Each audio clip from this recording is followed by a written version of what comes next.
Video we will be discussing about the offset function. Offset function is used to provide the address in of the given cell in the Excel.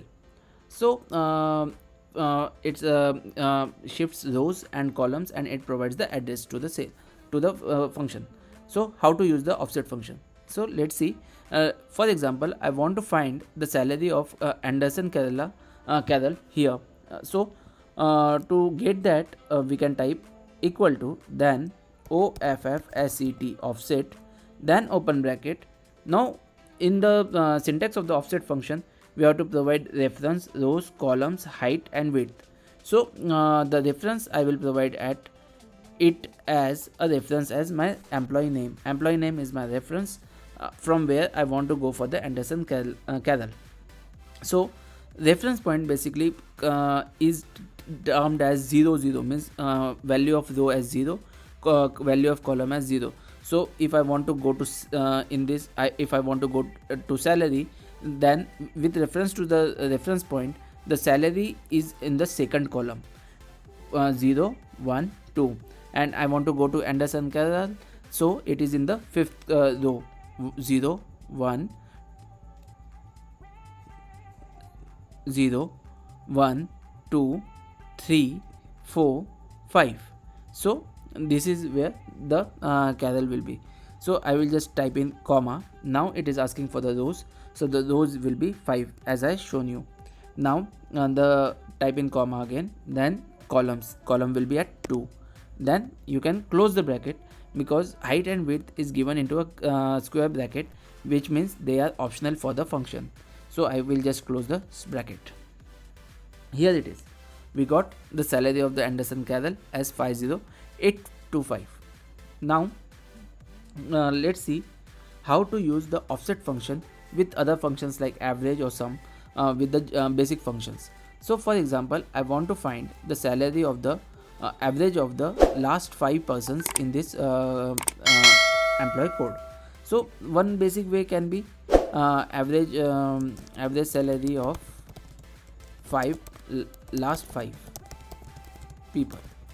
So one simple concept will be like equal to average, average, then comma, and then I can just take the last 5, this last 5, and this is the average. But what if I just add another person here?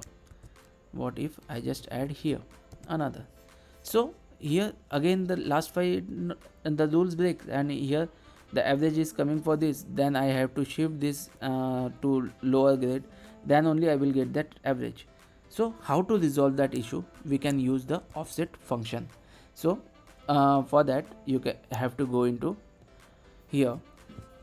Let's see first with the offset function, what offset function will give for this result and how that can be used with the average function. So type in equal to OFFSET offset, then open bracket. Now my reference will be the salary is my reference point, so I will just give my salary as a reference point. Then I want to shift down, like for example I want to shift down 5 rows, 3 rows. So I will just shift down 3 rows. Then I want to shift 0 columns. Then I have to give height and width. Now for example, if I give 1 comma 1 and close bracket, so what the result? It will give the third shift from here, that is 64955. What if I provide here for example, if I just provide here the second column, then it will give this second row. Now what if I provide here 3 instead of rows height, I provided here 3, then what's the answer it will give? It will give all the 3 in this format. That's the from the top it has shifted down 2, and it has given me all the 3 points in a row. That is the 3 rows output it has given. But will means it is giving in 3 different cells the output. Now what about if I just type in here in the column reference, I can type -1 I will type -1. What will be the result? Let's see. It is giving the employee ID. -1 will give you the employee ID, means it is from the reference, it is going one column behind. Now what if I just give here the is reference as +1, then it is giving me as a 0 because there is no data in this column. Now how to use this with the average function? So type in equal to, then average average, then open bracket, then offset offset, then open bracket, then it will ask you the reference. I am giving reference this. I will shift 2 rows down and 0 columns, and then I will provide the 3 height, means 3 parts average I want to have, and width will be 1, and I will just close this brackets, then enter. Here it is, I am getting the average of the 3 people from the top, from shifted from the top as the second, means this from this. You can see this is the average which we are getting, 78127, 78127.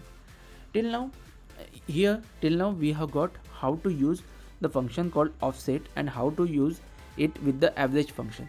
Now what about to make it more dynamic and have that the average salary of the last 5 people? So how to do that? Let's see. Now in this we can actually use actually the function called count function also we can use. Now we can do count and count, then it will ask us the value. We can actually provide the value till just a minute, count function, and for the count it is asking me the value. I will just select this values till this end, count function value, and now it is counting the rows, total rows it has counted. Now I want it from the I want that it should be last 5 minus it should be last 5 that values should be taken. So in this I can just provide here, that is -5. If I write here -5, it will take the last 5 people average. Let's see, this is the 619. If I just check for this part, here I am getting 619.2. This is how. Now if I just add, for example, I will just add this salary person, and I will add here again the salary has changed. Now you can see we can actually have this as 62,388.8, 62,388.8. This is how an offset function can be used with the average function. Same can be used with the sum function, same it can be used with the max min function. You should actually try using this offset function this way, and I really means I can actually say that this function will be really a useful function for you for the dynamic changes in your data. Like I shown you a basic example, very basic example of how my data is dynamically changing, where I am just taking this data of the last 5 I want just the salary of the average salary of the last 5 people. It is taking average salary of last 5 people only. It is not taking more than that. Even now if I add here someone like this salary, I will add here here I will just add one more. You see again it is changed. So this is how. And there is one more thing, that in the count function I have taken the range till this point. That's the reason till this whatever you will add, it will take it will dynamically change the average result. So this is how the function called offset works, and offset function is very much useful function in your dynamic data analysis and real-time data analysis purpose. So I hope you understand the offset function and how it can be used with the very basic functions. See you into the next video. Thank you.